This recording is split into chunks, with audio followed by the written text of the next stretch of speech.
Hi everyone, I and my group members are here to talk about the topic gender inequality in politics. So basically, gender inequality in politics is a significant issue that affects both representation and decision making. This is basically the underrepresentation of women in politics, in political leadership roles. It's important we strive and work towards greater gender equality in politics. So I and my group members have come up with different solutions in order to curb this gender inequality in politics. Hey, hello everyone. My name is Daisy, and I'm here with Ekwen Victoria. So I'm going to be asking her a few questions on gender inequality in politics. So one of the first question I'm going to be asking you is, how does representation of women in politics compare to that of men?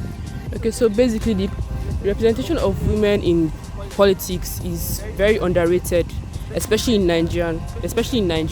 As we can see now, especially in cultural norms, state barriers, and so on. Like for example, now we have in Igbo land. In Igbo land, women are not allowed to carry the rights of their fathers. It's only the male that are allowed to carry the rights of their fathers, which is so unfair and it's not right and just.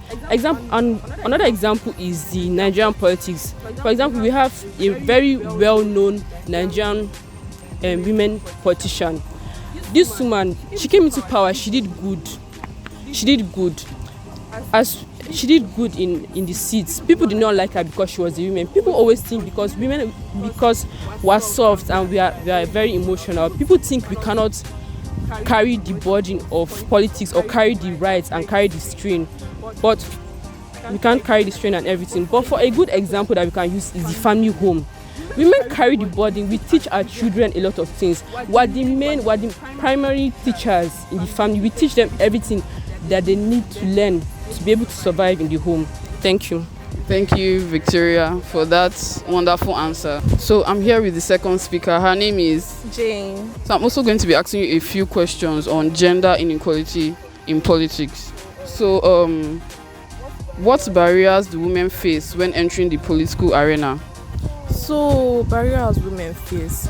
Personally, I think that already the politics doesn't really condone women entering politics because they think it's like some kind of masculine traits and women are not meant to partake in that. And traditionally, women are like not expected to partake in politics, acquiring a job or anything that has to do with them doing massive labor. They have to, cater for their family and, train the children. So it doesn't really give room for, entering politics and partaking in politics. Okay, aside from that, when they now finally get the chance to enter into education, go to school, study politics or whatever they want to do, and let me say they want to be a politician or pursue what they want to do, there will be this kind of discrimination, not allowing them to enter major political parties. And even the political parties that accept them won't allow them to fully showcase their potentials and what they're able to do. So yeah, that's just it, and that's my opinion on it. Thank you for that wonderful answer. So I'm here with the third speaker of the day, Miss Izokarita.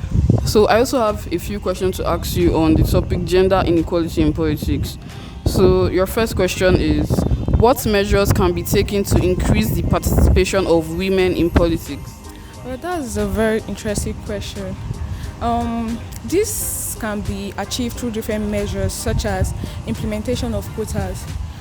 Increasing the quotas for women in the legislative offices can encourage women to pursue their political interests, encouraging them with support such as trainee programs, mentorship programs, financial support. This will also financial support for women that are interested in participating in politics. Another measure is enhancing access to education for females. This will empower them to pursue their political interests and develop them with the necessary leadership skills. Yeah. Okay, thank you for that wonderful answer. Still here with Miss Etu Janet. Okay, your next question is that how do societal norms and stereotypes contribute to gender inequality in politics? Societal norms and stereotypes. Like I said before, tradition will always prevail.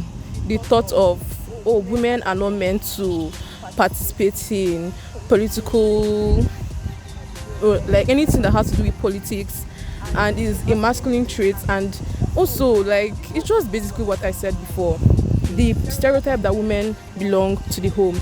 Women are home builders and they have particular designated things that they are meant to do, and they are not just meant to do it at all.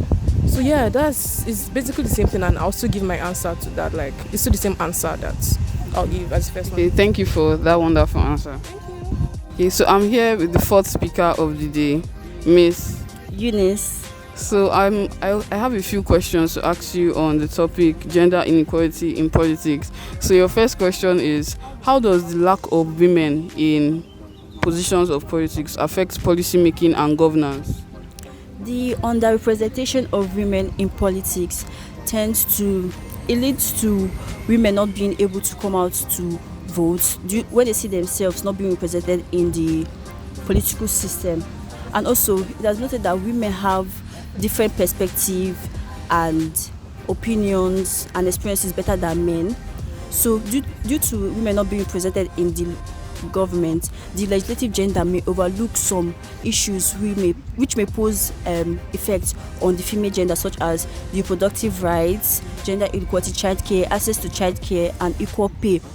And also, due to the lack of representation of women, they may feel marginalized, and thus female women voters may not see the need to come out to actively participate in the governance, thus questioning the legitimacy of the governance in that political system. Okay, thank you for that wonderful. So I'm here again with Miss Victoria. So your second question for the day is, what are some successful initiatives that are aimed towards promoting gender equality in political leadership? Okay.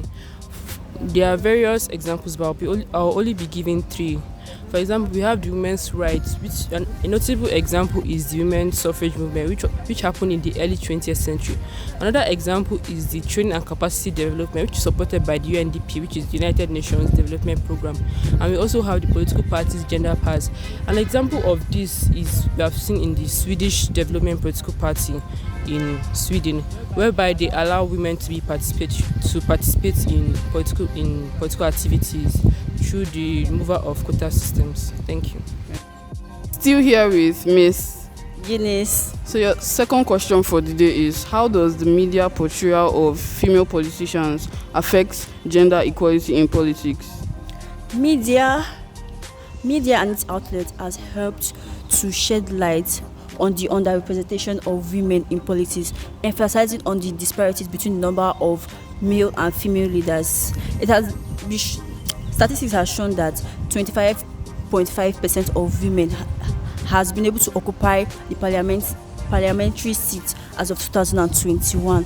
Also, media helps to highlight various issues or challenges women has faced over the years, such as sexism, discrimination, and harassment towards the attainment of political positions in government. Also, the media help to shed light or bring to light or create awareness of successful stories of women who has made impact, who has been able to pursue politics and has been able to make or achieve something for themselves. We have Ngozi Iweala, we have Dora Anuyili in Nigeria, and so on and so forth. Also, media has helped to show a critical analysis on the root causes of gender inequality in politics, such as cultural norms, traditions, etc., institutional segregation, and some other systematic governmental policies put in place which restricts women from attaining political positions. Also, recently we have seen more involvement of women in political positions, and through this the media has helped to through this media coverage has been able to highlight some advocacy efforts and activism through the likes of gender equality quotas, women empowerment, and gender rights to be able to create awareness for the younger ones who inspire to become greater political leaders in the future. Thank you. Still here with Miss. Izoka Rita. So your second question for the day is, what strategies can be used to address the underrepresentation of women in politics? To address that, several strategies can be employed, such as making rules that a certain number of women have to be in elected offices, pushing for inclusive policies, that is making sure that political parties is open to women to join and for them and encouraging them to run for elected offices. Also, it's creating awareness. It is important to educate the public and let them know the importance of women in politics. With all that's been said, it is very unfortunate that gender inequality still continues to persist in politics. A lot has been done, but there is still more that has to be done. It is important that there is equal representation and opportunities for all genders in politics. Together, we can create a more inclusive and balanced opportunity in the political arena. And don't forget to like, share, and subscribe. Thank you.